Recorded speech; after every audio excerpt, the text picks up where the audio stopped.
Vivimos en un estado que tiene el primer lugar en suicidio en nuestro país, México, y eso es muy delicado. ¿A qué se debe? ¿Qué hacemos? ¿Cómo lo detectamos? Para eso estoy con Irma Katzin. En nuestro país, México, y en muchos otros países sigue siendo un tema tabú. ¿Qué quiere decir un tema tabú? Que no lo hablamos con cualquier persona, no lo hablamos fácilmente y mucho menos con nuestra familia o con nuestras personas de confianza, ¿no? Entonces, he ahí que el resultado, pues son estadísticas como esto que mencionabas ahorita, ¿no? Sí, lamentable primer lugar el estado de Chihuahua en casos de suicidio. Y no solo el estado de Chihuahua, a lo mejor una ciudad como la que nos encontramos ahorita, también dentro del estado, Ciudad Juárez ocupa un primer lamentable lugar. A veces nos lo vamos así como peleando desafortunadamente, ¿verdad? Con algunas otras ciudades. En pleno 2025 continúe siendo un tema del que no se puede hablar cuando tenemos tanta información alrededor, cuando decimos que ya no hay forma que alguien ignore ciertas cosas y no puedes tener un acercamiento con algo tan, pero tan delicado. Así es, y es que, pues sí, como dices, hay mucha información y lo podemos escuchar en muchos lados, ¿no? Que se menciona la palabra, afortunadamente ya se menciona la palabra, pero pues todavía hay muchos medios que lo censuran. Entonces, no sé si te has encontrado, hay redes sociales que censuran la palabra suicidio como tal. Porque todavía existe uno de los mitos más fuertes dentro de los mitos que envuelven al suicidio, es el hecho de que creemos que si nosotros hablamos del suicidio, podemos inducir a la persona o darle la idea de que se quite la vida. No dices la palabra, pero sí existen películas, existen canciones, hay mil cosas que te encuentras en los medios que ahí está.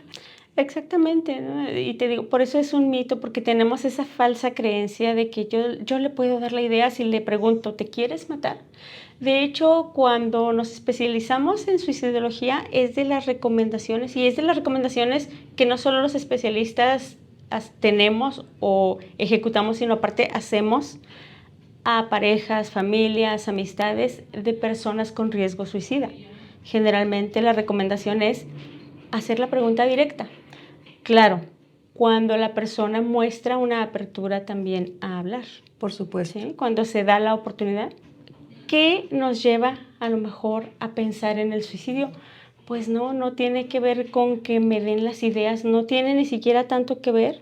A veces influye, sí, como ya está comprobado científicamente, puede influir el hecho de que lo estemos escuchando constantemente. Claro, sabemos que algunas ondas hertzianas pueden interferir en nuestras ondas cerebrales y pueden disminuir nuestro estado de ánimo, pero no eso me va a dar la idea de matarme como tal. Es porque mi entorno me está encerrando en esa opción. Una persona, cualquier persona, empezamos a experimentar situaciones adversas en la vida. ¿A qué le llamamos situaciones adversas? Todas esas cosas que no pasan como yo quisiera que pasaran. ¿Sí? A lo mejor no se me dio el trabajo que yo estaba pretendiendo, a lo mejor no me está yendo a la escuela como yo quisiera que me esté yendo, y luego aparte en mi casa estamos batallando por dinero y estamos batallando con muchas cosas, hay conflictos entre mis principales pilares, ¿no? Mi padre, mi madre. A lo mejor vivo sola y también eso me está abrumando mucho porque de repente me siento como descobijada, a lo mejor no hay quien me ayude, a lo mejor se juntan varias cosas, ajá.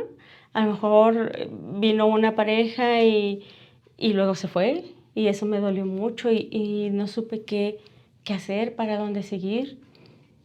Pueden suceder muchas cosas a las que les llamamos adversidades y a veces pueden suceder varias juntas. Sí, entonces llega un momento donde sí, exacto, me las confronto y paso alguna, llega otra y la paso, y llega otra y la paso, y entonces llegan tres juntas y es como dices, no, o sea, ¿qué más? ¿Qué más, no? y se nos acaban las fuerzas y nos duele y el dolor nos inunda, nos invade y también se nos acaba la voluntad. A veces de tanto no, no, no, esto tampoco, esto no pasó, esto salió mal, esto no Dice, se dio. claro, ¿es hasta cuándo? Ajá. Entonces es un cansancio, un abrumamiento, un sufrimiento. Todo lo que nos englobe la palabra sufrimiento, que es dolor, decepción, cansancio, todo lo que englobe la palabra sufrimiento, eso es lo que se acumula en una persona que llega a desarrollar una ideación suicida. No hay algo bueno para mí. Y luego no hay algo bueno para lo que yo esté aquí. No hay un sentido. Empezamos a perder el sentido de todo. El sentido de la vida como tal. ¿Sí? O sea, ¿para qué estoy aquí? ¿Para qué vine? ¿Para qué despierto todos los días? ¿Para qué me levanto? ¿Para qué me baño? ¿Para qué como? ¿Para qué? Si no está pasando nada bueno en mi vida. Y de repente entonces también empiezo a tener esa percepción de no estoy haciendo nada bueno en la vida de nadie, ni para nadie, ni siquiera para la mía. ¿Sí? Y esto es lo que nos lleva a idear la manera de dejar de sentirme de esta manera, porque esto es otra parte bien, bien importante que tenemos que subrayar. La persona que idea el suicidio no se quiere morir. ¿Sí? Es la única opción, como te decía, que encuentra para terminar con ese sufrimiento. ¿Sí? O sea, no quiero terminar con mi vida, pero la única opción que veo de terminar con este sufrimiento, porque ya intenté esto, ya intenté esto otro, ya intenté esto otro, y nada sale. Todo es no para ti, no pasa, ahorita no va a salir como tú estabas esperando. Entonces, me canso de estar intentando y no conseguir lo que quiero, y eso me ocasiona más sufrimiento. ¿Hay personas que están más predispuestas para pasar por esto? ¿O es el hecho del entorno también, ¿no? De que también tu entorno a veces implique en el que yo no me sienta capaz o que existan personas a mi alrededor, llámese familia, compañeros de trabajo, amistades, que no me estén tampoco validando. Sí puede suceder que haya personas que reúnan como más condiciones que pueden facilitar de alguna manera el hecho de que la persona experimente sufrimiento. Sí puede suceder. Tenemos un ejemplo bien claro en las personas a veces con enfermedades terminales, por ejemplo. Esas personas a lo mejor nunca en su vida les había pasado por la mente el suicidio, pero de repente les diagnostican una enfermedad terminal y ¿qué pasa? Pues le pierden el sentido a la vida. Es como, sí es cierto, pues igual de todas maneras, ¿para qué estoy aquí? Y entonces, sí ha sucedido, aunque pudiéramos pensar desde otra lógica, bueno, pues es que de todas maneras va a terminar en la extinción de su vida por el padecimiento que está teniendo o que le acaban de detectar, pero el sufrimiento que le causa el hecho de a lo mejor muchas veces saber que va a tener que depender del cuidado de otras personas, le puede dar la idea y le puede causar este sufrimiento de no querer depender de nadie más. Puede haber situaciones que precipiten a lo mejor la ideación, pero no necesariamente quiere decir que porque a mí no me han diagnosticado esto, yo estoy exenta. Realmente el suicidio es algo que se puede presentar en cualquier persona. Incluso podríamos asegurar, a todo mundo nos ha pasado tal vez alguna vez en la vida, ya hablando de gente adulta, por una vez tal vez en la vida, por la mente, el hecho de, por lo menos esta pregunta bien clásica que es, ¿estarían todos mejor si yo no estuviera aquí? ¿Sí? Que eso también es una señal como bien, bien característica de la gente que empieza a idear el suicidio. ¿Piensan primero en cómo estarían los demás sin él o sin ella? Muchas veces, no todos. Otras personas pueden pensar, ya no quiero estar aquí, estoy cansado de estar aquí. Esa es una expresión que se les escucha mucho a las personas con ideación suicida. Que también aquí es bien importante distinguir, ¿sí? Una cosa es la ideación suicida, que es lo que te digo que yo pienso que es posible que a la gran mayoría de la gente en alguna ocasión nos haya sucedido. Y esto no es para alarmarnos, ni tampoco es la idea normalizarlo. Simplemente si alguien algún día te dice, es que yo sí he pensado en eso, ok, ¿qué hay que hacer? Pues platicarlo, nada más, ¿sí? Una cosa es la ideación suicida que damos. Siguiente paso sería una planeación suicida. La planeación es, ya pensé cómo hacerlo, ya lo tengo planeado, ya he pensado varias cosas de cómo hacerlo. Y la tercera, pues ya es la intención suicida, que ya es cuando la persona llega al intento, lográndolo o no lográndolo. ¿Sí? Sí. Entonces, obviamente el mayor riesgo está en la gente que ya ha tenido intento suicida. Yo he tenido pacientes que me han llegado al consultorio con 6 intentos suicidas. Sí. Y que de verdad dices, esta persona no se quiere morir a pesar de tener 6 intentos suicidas. ¿Por qué sé que no se quiere morir? Porque si no, no estaría ahí enfrente de mí. Entiendo. Cuando hablabas hace rato de la palabra, de no mencionarlo, que obviamente en estas redes no va a salir la palabra porque nos la van a silenciar, pero ¿cómo influían hace años? Ahora ya no tanto porque ha cambiado la dinámica de los medios de entretenimiento, pero las telenovelas. Ese drama intenso, ¿no? Y en que cada comedia, cada telenovela, siempre había un personaje que quería llevar a cabo esto. Y entonces se convirtió en esa parte de, es una opción, si es cierto, y como público, como espectador, pues también te van metiendo ese chip, ¿no? Y me acuerdo por alguna ocasión que alguien me comentó, yo intenté hacerlo porque me acuerdo que yo lo vi en una telenovela y yo dije, va, yo no me sentía querido, yo no me sentía tal, y quise hacerlo, pero no pude porque no supe cómo.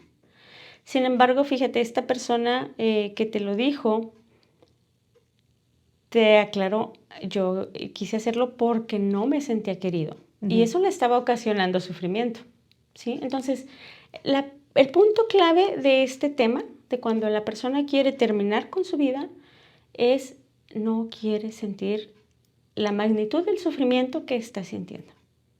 Por eso es que decimos que el suicidio es una muerte prevenible, ¿sí? ¿Por qué? Porque si nosotros logramos conseguir que esa persona deje de experimentar ese sufrimiento, entonces podemos alejarlo de llegar hasta esa orilla, ¿verdad? Ese pensamiento. Hasta esa única opción que ve. De hecho, cuando las personas están en este sufrimiento, se dice coloquialmente en el argot de la tanatología, que es la que estudia el sentido de la vida, se le dice que se les hace una visión de túnel. ¿Por qué? Pues porque cuando tú vas dentro de un túnel no ves más que una sola salida. Por eso se le llama visión de túnel, porque únicamente se ve al hecho de acabar con la vida como la solución al sufrimiento que estamos experimentando. Ay, ¿cuántas personas podemos toparnos en nuestro día a día que quizá tengan este tipo de idea y no lo percibimos? ¿Cómo le podemos hacer? Ok, fíjate, esa pregunta es súper interesante y súper básica, porque justo para allá iba. ¿Cómo le podemos hacer?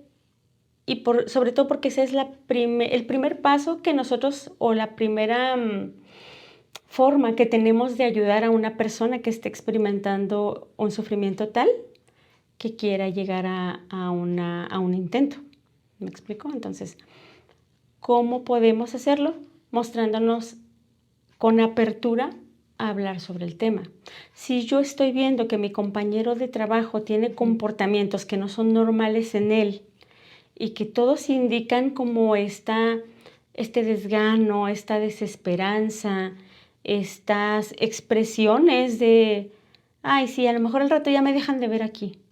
Ay, sí, sí, ya sé, esta oficina sería mucho mejor si yo dejara de venir, ¿no? Imagínense que un día ya no venga, ¿qué harían? A veces lo hacen en forma de broma. Ujú. Pero esas bromas llevan un mensaje muy manifiesto, ¿verdad? Realmente la persona quiere saber qué pasaría si él de repente ya no estuviera.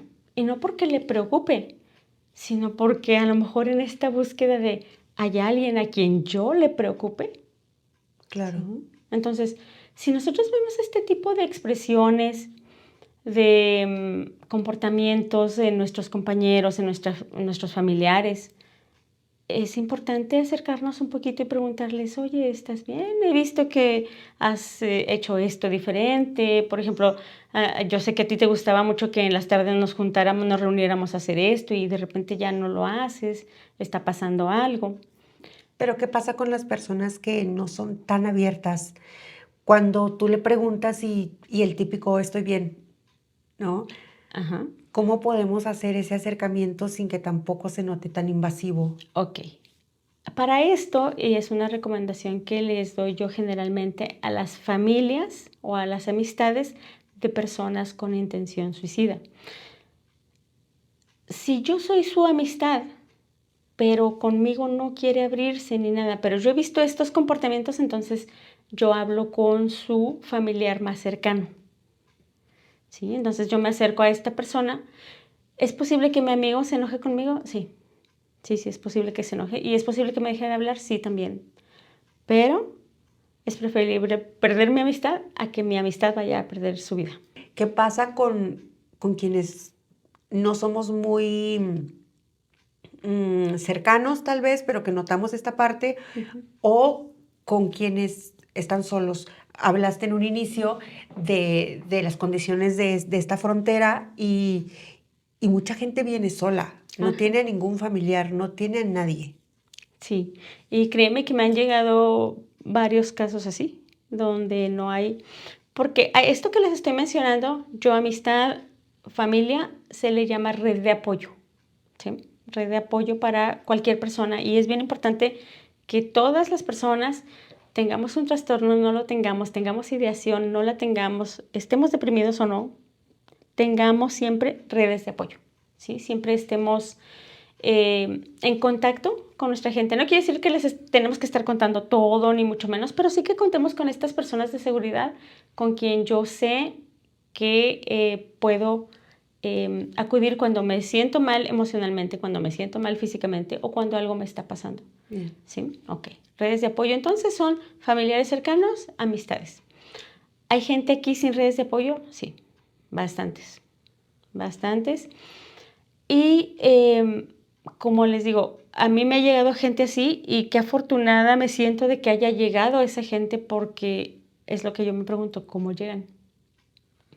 Les voy a hablar de un caso que tuve muy, muy importante. La persona llegó a mi consultorio todavía con el efecto del medicamento que le habían dado en el seguro porque se acababa de dar de alta voluntaria por intento de suicidio.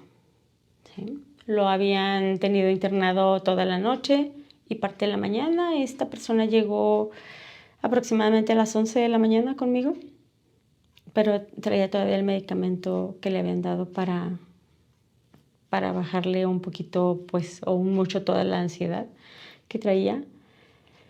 Y cuando empiezo a entrevistarlo, me doy cuenta que no tiene redes de apoyo.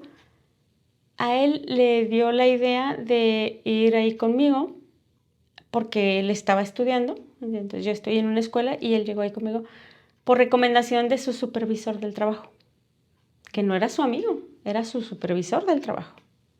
¿Sí?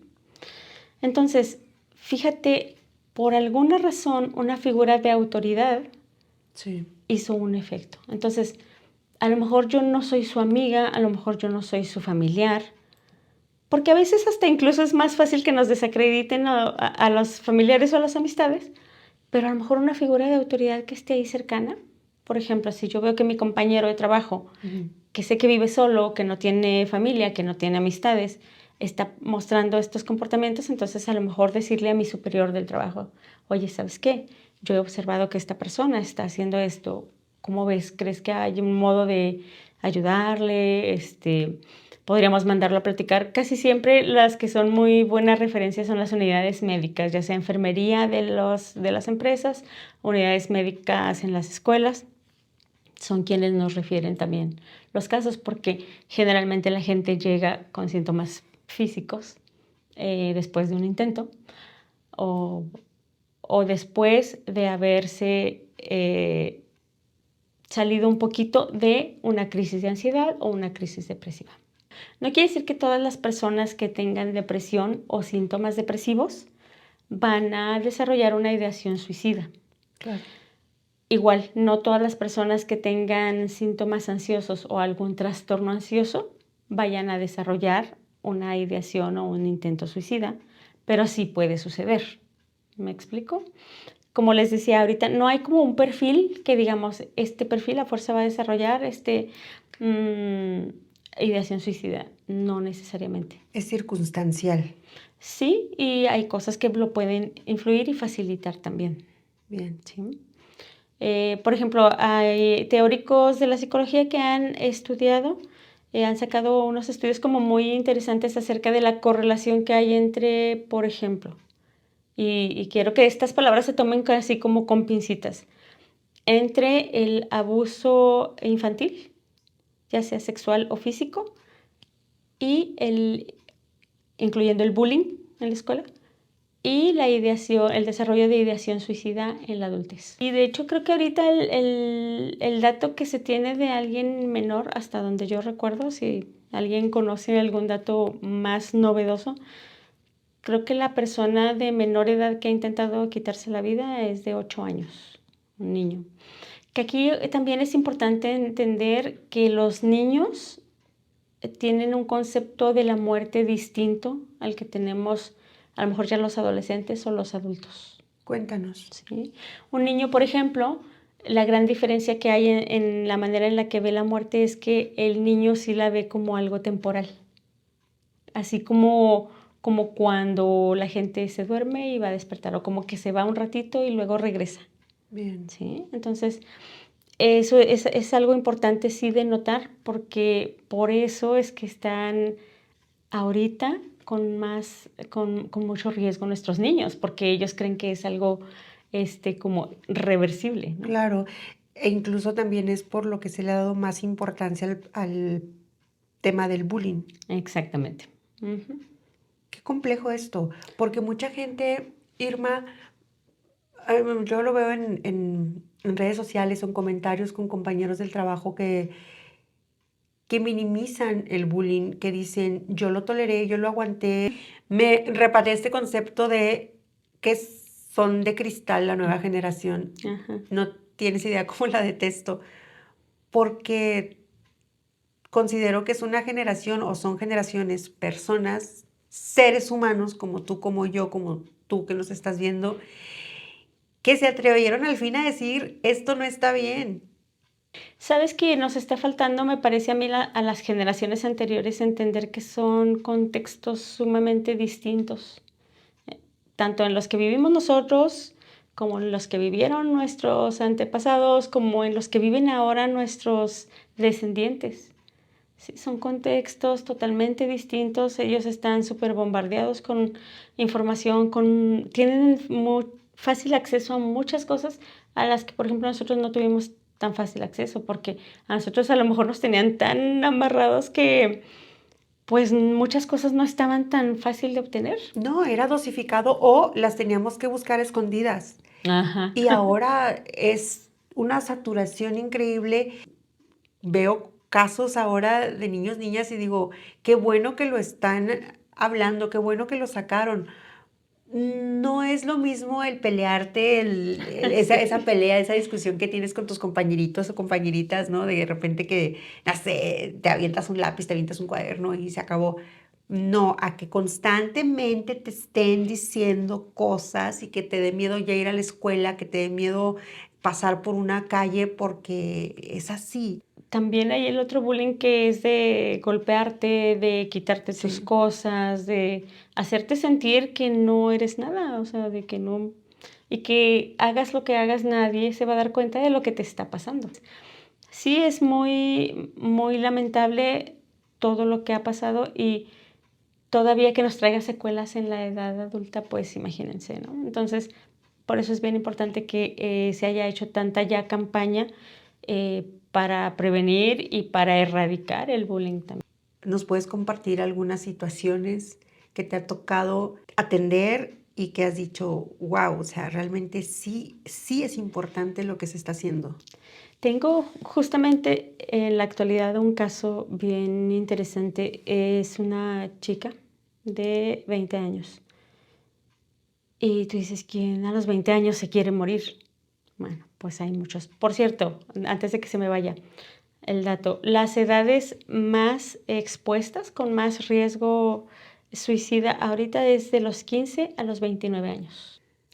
Justamente porque estamos muy expuestos ante la falta o la debilidad de las redes de apoyo.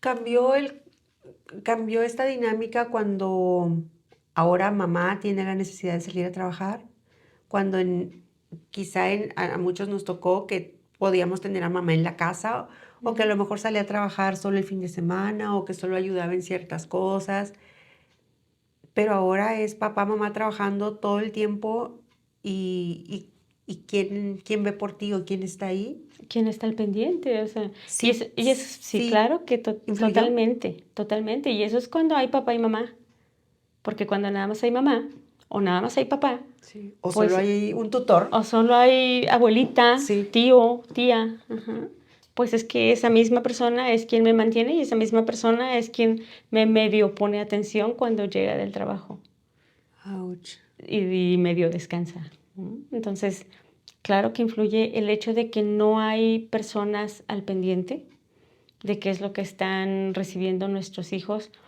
de todos los medios interactivos de los que están bombardeados. Si estás recibiendo eso, pero en casa estás completo, tienes una base, tienes valores, tienes amor, tienes cuidado, tienes atención en todos los aspectos, pues se contrarresta, Ujú, porque tienes una guía y esa red de apoyo que nos comentas. Sin exacto. embargo, de no existir, estás siendo totalmente absorbido por Ujú. esta otra ola.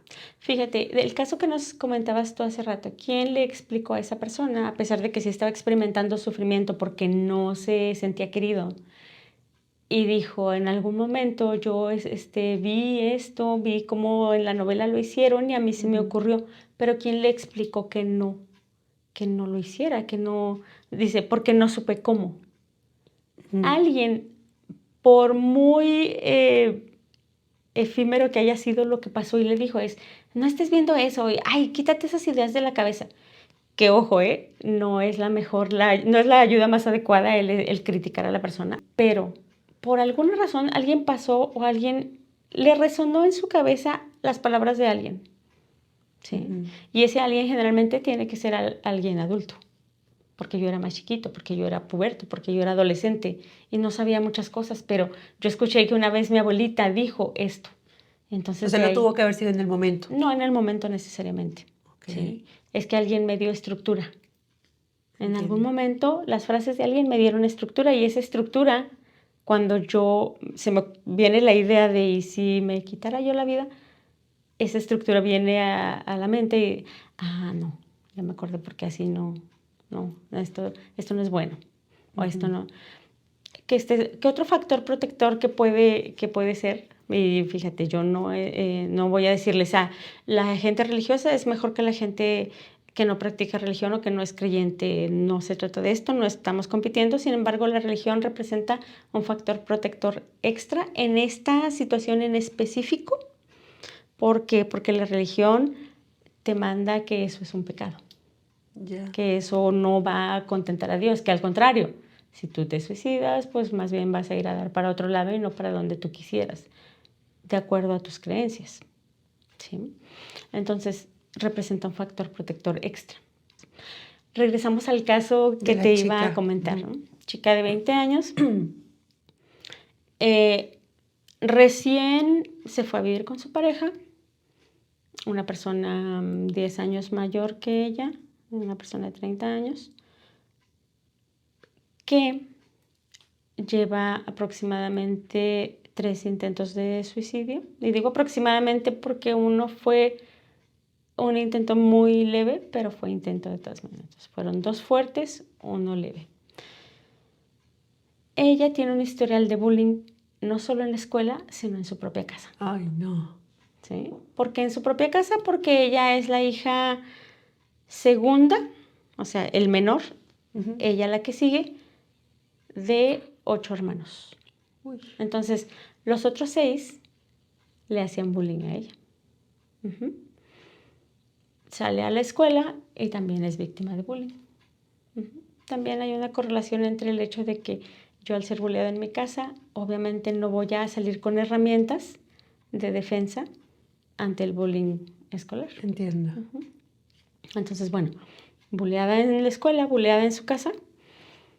Y ahora que tiene su pareja no le hace bullying como tal, pues esto ya sería considerado más bien como ¿Abuso? un abuso verbal, emocional, psicológico. Ujú.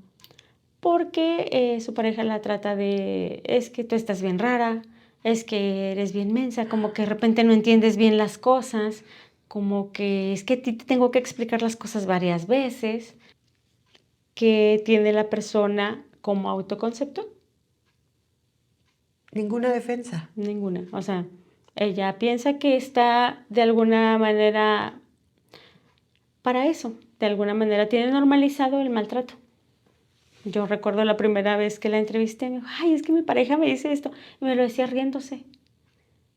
Pero, Ouch. dice, pero bueno, al menos con él no me siento mal. Al menos cuando él me lo dice no me duele, porque yo sé que me lo dice por mi bien. Oh, oh.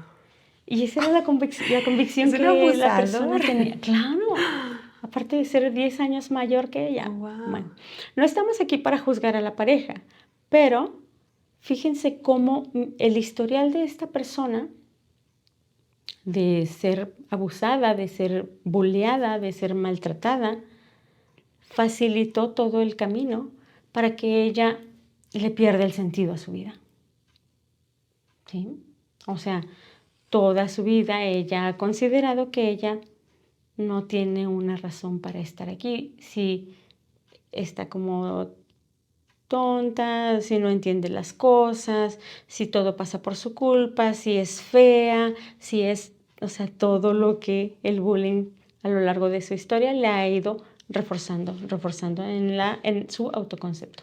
Vemos en este caso que fue la familia, que fue el entorno escolar, Ujú. pero en la mayoría de los casos podemos decir que sí nace en la propia casa por el hecho de no ponerles atención, por no escucharlos, por no darles esas herramientas para crear una autoestima sólida, porque ¿cómo es posible que aquí lo puedes entender porque no había eso, claramente porque ella lo dice, Ujú. pero en otros casos,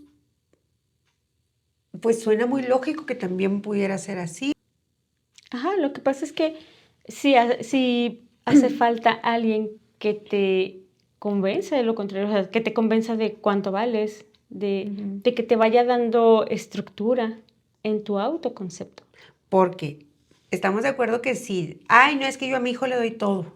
Ah, O sea, mi hijo tiene para la escuela, mi hijo tiene mochila, tiene zapatos, tiene todo, le doy su lonche, le doy dinero aparte, le doy todo, pero no le estábamos dando esa parte fundamental que es para la construcción de su personalidad, de su autoestima, de esta seguridad que todos necesitamos y que muchos a lo largo de los años terminan construyéndola por necesidad ya de adultos.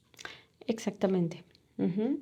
Sí, y de hecho, fíjate, es una de las primeras frases que los padres, como les dije, trabajo en una escuela, entonces eh, parte del protocolo de riesgo suicida, no sé si en todas las escuelas, pero por lo menos en esta donde yo trabajo, sí, creo que sí debe de ser en todas las instituciones educativas, es cuando nosotros captamos un caso de riesgo suicida, es mandar llamar a los padres o al adulto responsable, aún y que trabajo en una escuela donde ya son adultos. adultos muy jóvenes, adultos chiquitos como se autodenominan ellos, es mandar llamar a la familia, a una persona de seguridad, para enterarlo de la situación. Porque justamente de las excepciones que tenemos los psicólogos para romper el secreto profesional, pues es ese.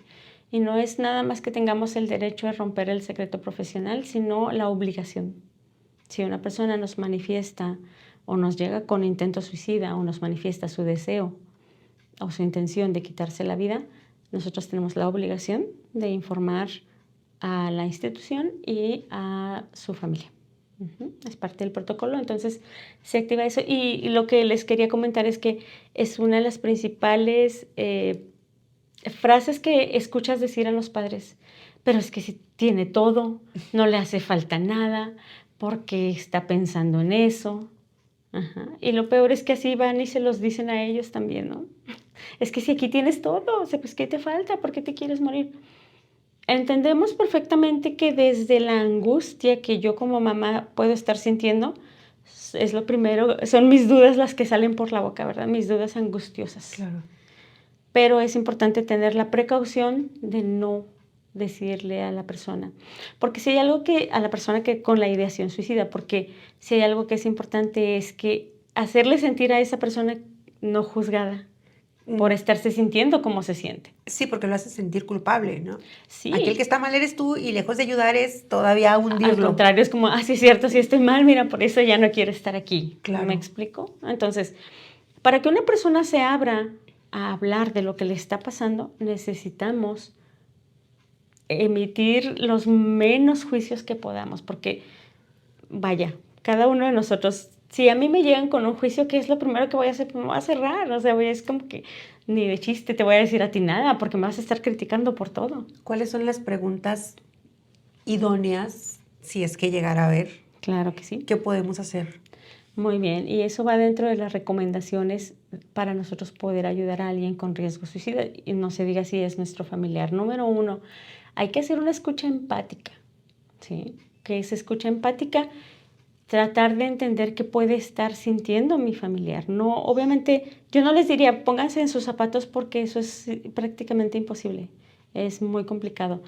Pero sí les digo, traten de entender qué es lo que puede estar sintiendo. Escúchenlo. Y si yo no se me ocurre nada que decirlo, sigan escuchando. No necesariamente tenemos que responderle a lo que nos va diciendo. A veces la angustia que sentimos nos hace cometer un poquito ese error de quererle contestar rápido y sentimos que así le vamos a ayudar. No, créanme, la van a ayudar mucho más escuchando, dejando que la persona hable, porque mediante el habla es como esa persona con ideación suicida va a liberar su angustia y su ansiedad. Y cuando ellos liberan angustia y ansiedad, entonces la ideación suicida va a disminuir. No se va a erradicar del todo, pero sí va a disminuir.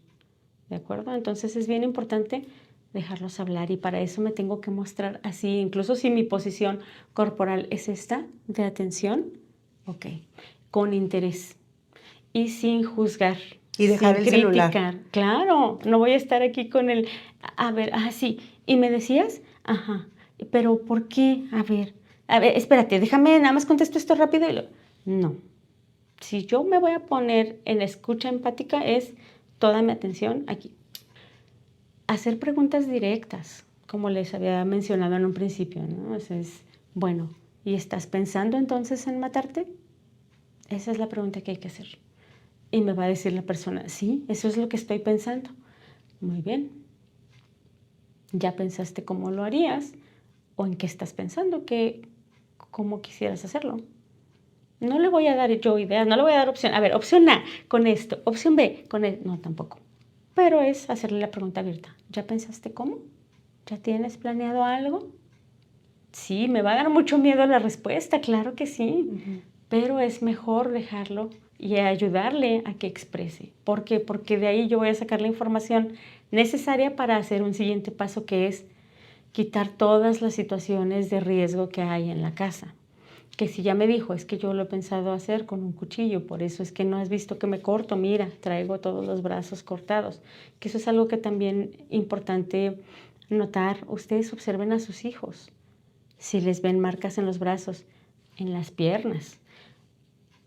Esta pacientita que les hablo tiene marcas aquí, en toda esta parte, porque lo hacía para que su familia no se diera cuenta. Lo hacía en lugares donde no. Hay personas que se cortan aquí o en las ingles para que su familia no se dé cuenta. O sea, en partes muy privadas, pues que no cualquier persona tiene acceso a verlos. Entonces eso podemos observar también, ¿no? A veces los compañeros de trabajo los vemos que están así todos marcados y nosotros pues nada más los vemos como raro, ¿no? Bueno, eso puede ser una señal de que la persona o ha atentado con su vida o se está pues obviamente autoagrediendo, ¿verdad? Yo pensé, ay, pero qué fuerte, porque se puede pensar de, ¿me vas a ayudar? ¿No? Capaz si me regresa esa pregunta de, ¿por qué me vas a ayudar? O sea, imagínate que me regresen a mí eso, para mí es como de... ¿Qué le podríamos decir a una persona que nos regrese esa pregunta? Por ejemplo, a mí me ha tocado que me Ay, digan no. eso. Sí, me ha tocado y entonces digo, claro que te voy a ayudar si tú me lo permites, pero te voy a ayudar a que veas que esta no es la única opción. Ok.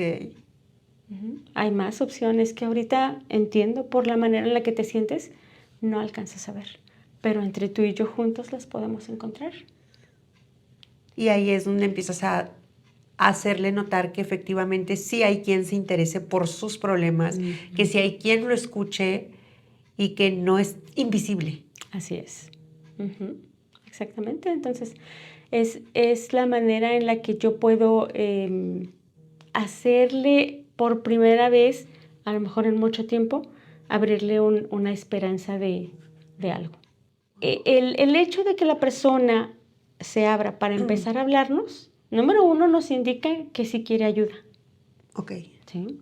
Y número 2, nos da, por eso tenemos que estar bien receptivos, porque nos da toda la información para poderle ayudar. ¿Qué pasa? Porque hay muchas personas que pueden pensar, en cuanto me diga toda esta información, de inmediato lo canalizo con una instancia, ¿no? Adecuada, sea un psicólogo, sea a lo mejor un grupo de apoyo, qué sé yo. ¿Es correcto o estaremos defraudando esta confianza que me está teniendo? Ok. Para no defraudar esa confianza, necesito hacerle la pregunta también directa. ¿Me permitirías entonces que te ayude? Y cuando la persona me dice sí, ok. Se me ocurre que podemos asesorarnos con algún psicólogo o algún tanatólogo o algún Grupo, ¿no? grupo O de sea, ayuda. Y entonces la persona puede mostrarse como, es que ellos conocen más de esto, ellos saben más, ellos tienen protocolos que te van a ayudar a esto. Y mira, es que también este es otro mito que está muy arraigado. La persona con intención suicida no quiere atención. ¿Sí me explico? Hay gente, híjole, que aquí también ese es otro punto.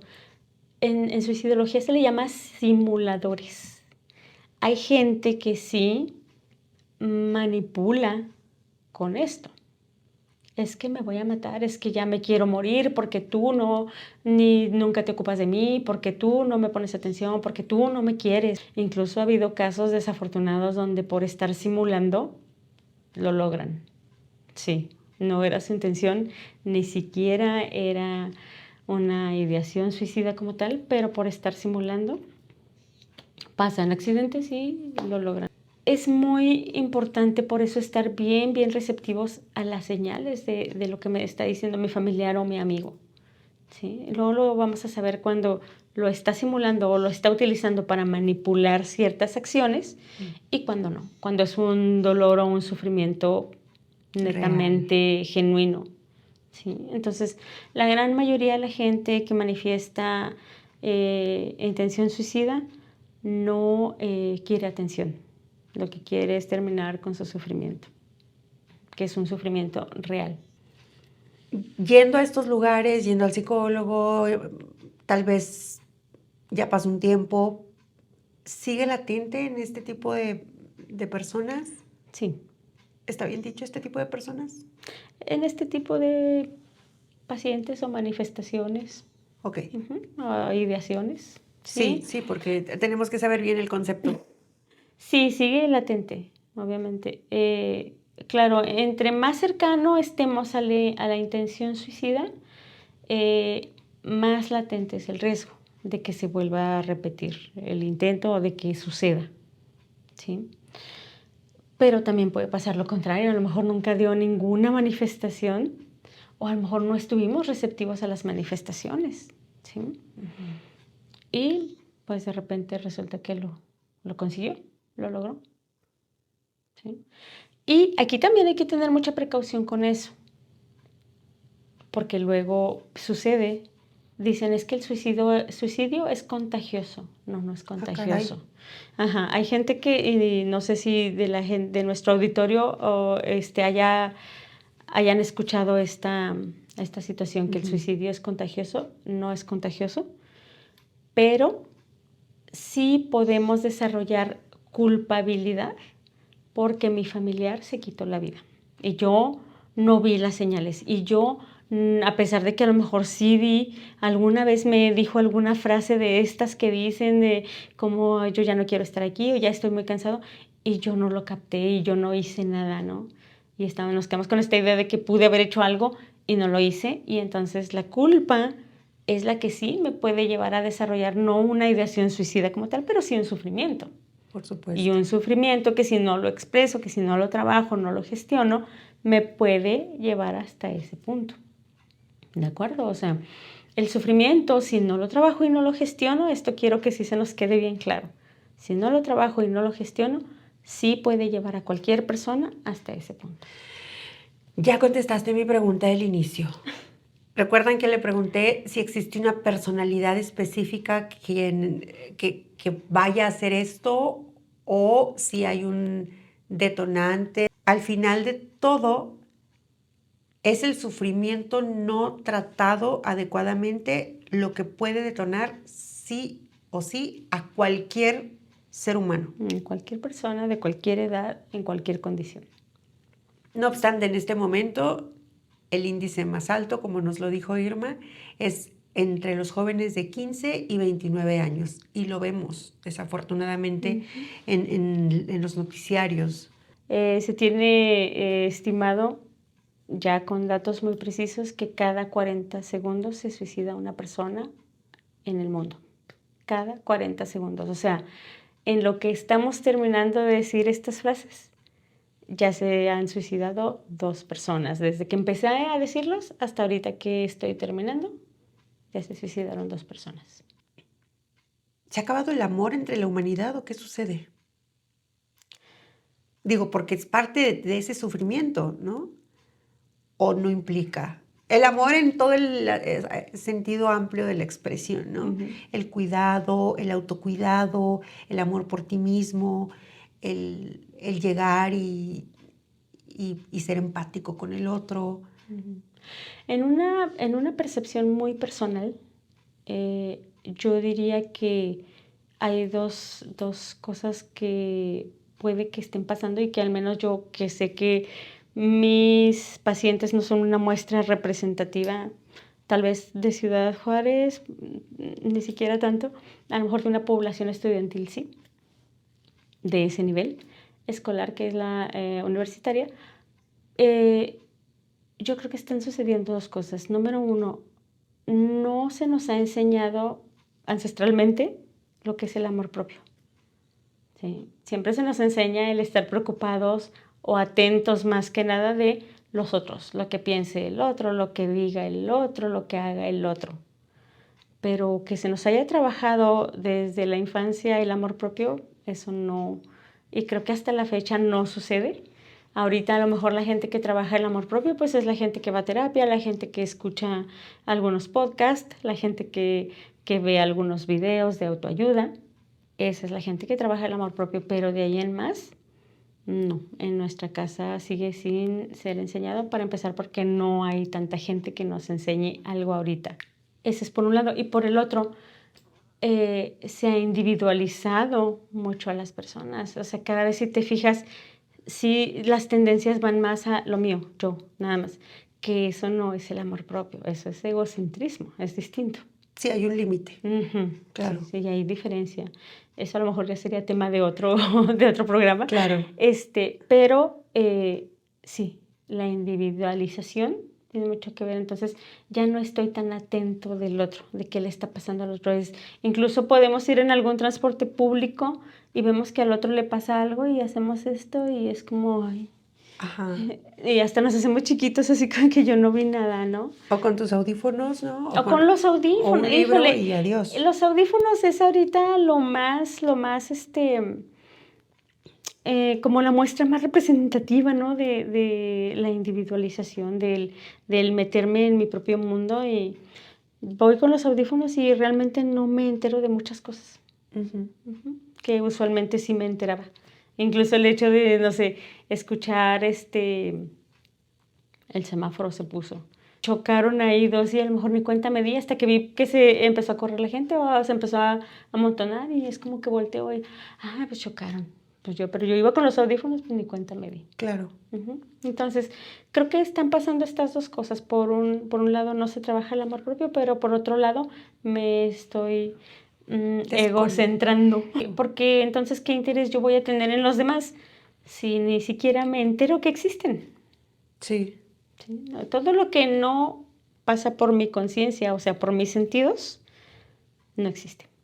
No lo retengo aquí. Irma, es un tema bien tremendo, Sí. súper tremendo que no tiene para cuándo acabarse porque desafortunadamente, como ella nos lo dijo, es una problemática que ocurre cada 40 segundos a nivel mundial y que nosotros podemos hacer que esto se detenga, no de un día para otro, pero sí haciendo conciencia de que nuestras emociones y nuestros sentimientos son más importantes de lo que puedes pensar.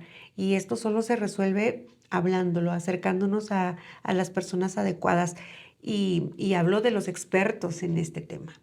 Claro, y esto es, les digo, cuando detectamos como estas señales visibles y que la persona no está en pleno intento, pero a lo mejor nos ha tocado ver a alguien parado en un puente, o a alguien con un cuchillo ya en la mano, ¿no? O a alguien a punto de... Ajá. Entonces, bueno, recomendaciones, sí. Número 1, no te metas cuerpo a cuerpo, ¿me explico? Si tú ya ves a la persona que se va a tirar, que se va a cortar, que se va a colgar, de preferencia no te atravieses entre su intención, ¿sí? Si ves que está amenazando, ¿qué es lo que procede? Llamar a los servicios de emergencias. No hay de otra, ¿de acuerdo? No hay más. 911, ¿sí? 911, ambulancia, bomberos, quien sea. Quien sea que te conteste, hay una persona que está atentando contra su vida de esta manera. Ahora, si mi familiar no está atentando contra su vida, pero está en esta crisis y está diciendo, es que me voy a matar, es que ya no quiero, y yo no sé qué hacer, yo no hallo cómo calmarlo, está la línea de la vida, que es un número, este es del Gobierno de México, así, ¿sí? La línea de la vida.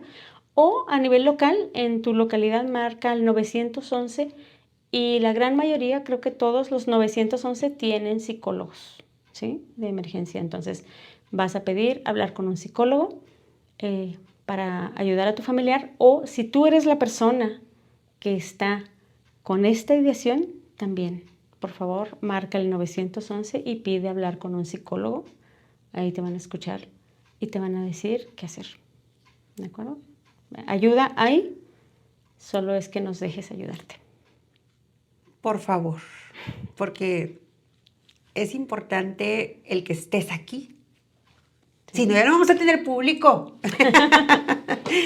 No, sabemos que todos somos importantes, si no para alguien, sí para nuestro propósito personal. El propósito de tu mamá, de tu vecino, de tu vecina. Todos debemos de tener un propósito porque eso es lo que nos mantiene aquí. Y tu propósito, ¿verdad? Que es el más importante, es el que debe ser importante para ti. A veces vemos que, híjole, es que mi papá como que no, es que mi mamá como que tampoco, mi hermano es un desastre y yo pues aquí existiendo, ¿verdad? Ok, pues tú le vas a dar guía a tu propósito. Y si no sabes para dónde, ok, habla, platícalo, pregunta, infórmate. Háblale a tu amiga y dile, oye, necesito esto porque ya me siento muy desesperada, muy desesperado. Ayúdame. ¿Sí? Pide ayuda. Y créeme que no es la única opción. Hay muchas otras opciones que ahorita a lo mejor no alcanzas a ver, pero créeme que las hay. Sí, por eso en el siguiente episodio, ya que lo mencionó hace rato, vamos a hablar de cómo construir la autoestima. Jamás es tarde para construirla. No, claro que no. Sí, porque muchas veces nos quedamos con la idea, es que a mí de chiquito nunca me enseñaron. Ah, bueno, es cierto, nunca me enseñaron, pero ahora de grandecito yo me puedo enseñar. Sí, Ujú. ya somos responsables y también somos responsables de cómo redireccionar nuestra Así es. existencia. Ándale, me encantó esa palabra, redireccionar. Sí, Exacto. porque muchas veces pensamos que ya venimos hechos con una guía, ¿no? Ujú. Cuando en realidad hasta cierta edad, considero, tú eres la experta, es cuando ya hasta aquí, ahora agarro yo el timón de mi barco y Ujú. vámonos. Así es. Si necesitas algún apoyo, si necesitas platicar con un psicólogo de confianza, hazlo con ella. Te voy a dejar los datos para que te contactes y créelo que es lo mejor. Es lo mejor. Lo digo por experiencia. He tenido 3 psicólogos en mi vida. Corta existencia, joven, ¿cómo? Adulto joven, dicen tus alumnos. Adulto chiquito. Bueno, ustedes, así adulto chiquito. Sí, y es maravilloso. Una vez que uno encuentra ese apoyo, todo cambia. Todo cambia porque uno empieza a comprender para dónde sí, para dónde no, y para dónde tal vez voy a tener que pasar para comprender ciertas cosas. Gracias, es. Irma. No, al contrario, gracias por la oportunidad de pasar información a quien la necesite, sobre todo. De cumplir tu propósito. Sí, así es. Nos vemos en la siguiente.